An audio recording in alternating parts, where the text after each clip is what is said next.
परम सत्कारयोग साध संगत जी रसना पवित्र करिए ते आखिए धन श्री सतगुरु राम सिंह जी, धन श्री सतगुरु जगजीत सिंह जी, धन श्री सतगुरु उदय सिंह जी। एक बार श्री सतगुरु जी बचन किया, जेकर भजन लैके दुख होवे तां इहो ना कहे कि देखो मैनू भजन लैके भी दुख मिलिया है। जेकर 100 कर्म किया होवे तां गुरु जी एक कर्म विच ही पुगाए देंदे हैं, सूली थी सूल कर देते हैं। भाणा मनना चाहिए, जो दुख सुख है सो उस अकाल पुरख की आज्ञा नाल ही हुंदा है। दसौंधा सिंह माझे का एक गऊ लैके तुरया रामदासपुरे को। जहाँ 2 कोस पर सी तां गऊ सूण की तैयारी हो गई। सिंह ने समझा जे सूई तां तकलीफ बड़ी होवेगी। एक मन होए के अरदासा किता, है अकाल पुरख गऊ डेरे जाके ही सूए। गऊ तुरी आई आके डेरे तत्काल सूई गई। बलाका सिंह राजे का कुमार सिंह,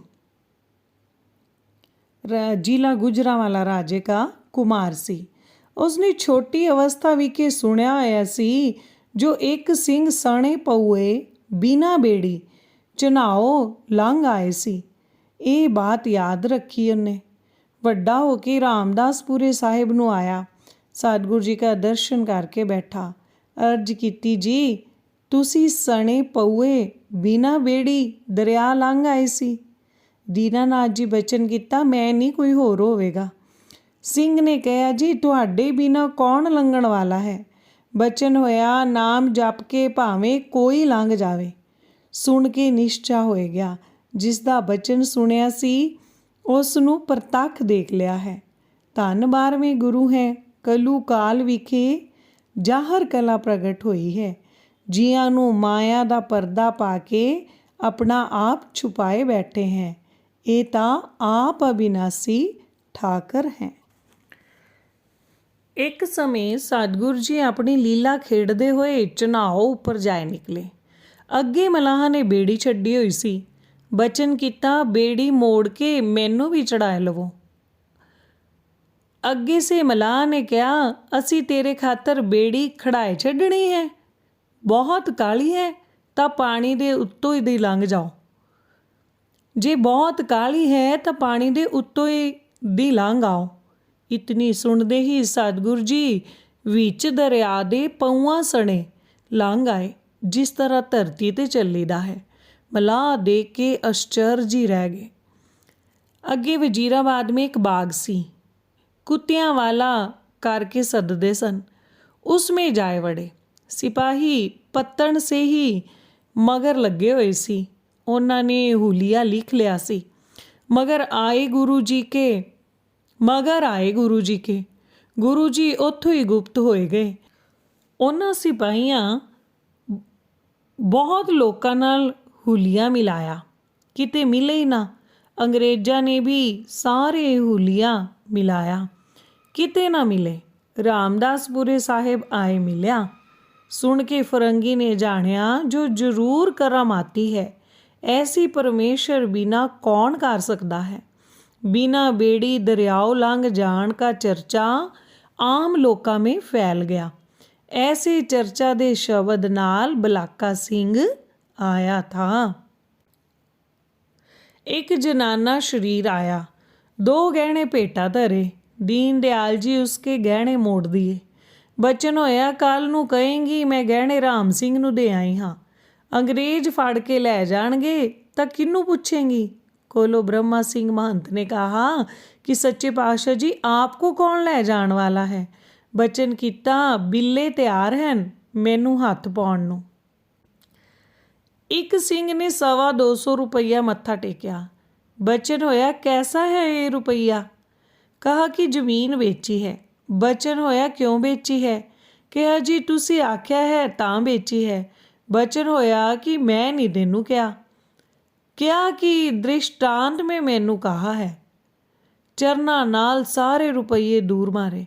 फिर सिंह ने अगे रख दिते, इकट्ठे करके और कहा, जी 50 रुपये ਰਹਿੰਦੇ ਹੈ, ਸੋ ਵੀ ਲਿਆਏ ਦੇਵਾਂਗਾ। ਬਚਨ ਹੋਇਆ, ਜ਼ਮੀਨ ਵੇਚ ਕੇ ਕੀ ਕੰਮ ਕਰੇਗਾ? ਸਿੰਘ ਨੇ ਕਿਹਾ, ਜੀ ਮੈਂ ਬਾਣ ਵੱਟ ਕੇ ਗੁਜ਼ਾਰਾ ਕਰ ਲਵਾਂਗਾ, ਸਤਿਗੁਰੂ ਜੀ ਰੁਪਏ ਮੋੜ ਦੀਏ।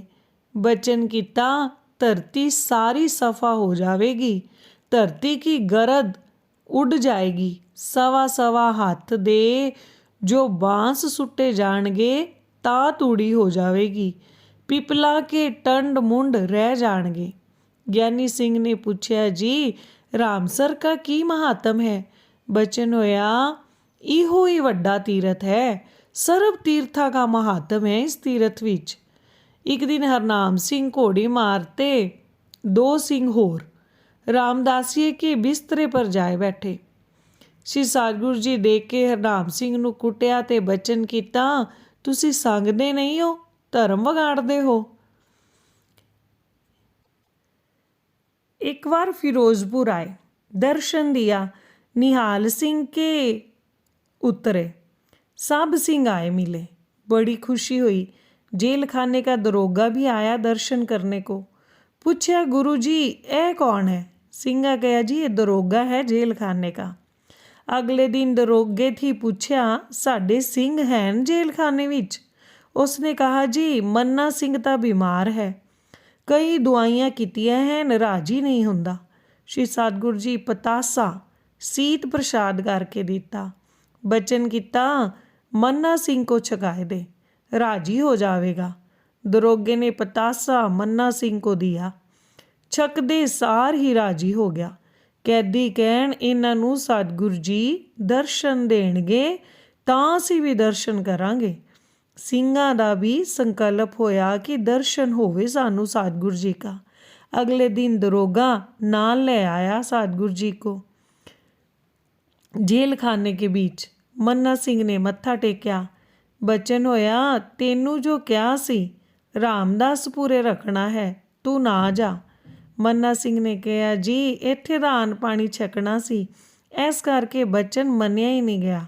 श्री सतगुरु जी बचन किता, जो इन्हां नूं दुख देवेगा सो दुखी होवेगा।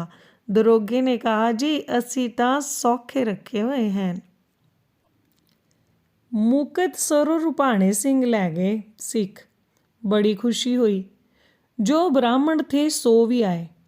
लौंग लाचियां भेटां धरियां ते अर्ज कीती ब्राह्मणां ने कि साडी मानता क्यों हट गई है, साडी पालना ही नहीं हुंदी है, सब लोग मननों हटाए दिते हैं। अगे जो अवतार आए हैं ब्राह्मण बंद किसी ने नहीं किते, मनदे आए हैं, आपने हटाए हैं।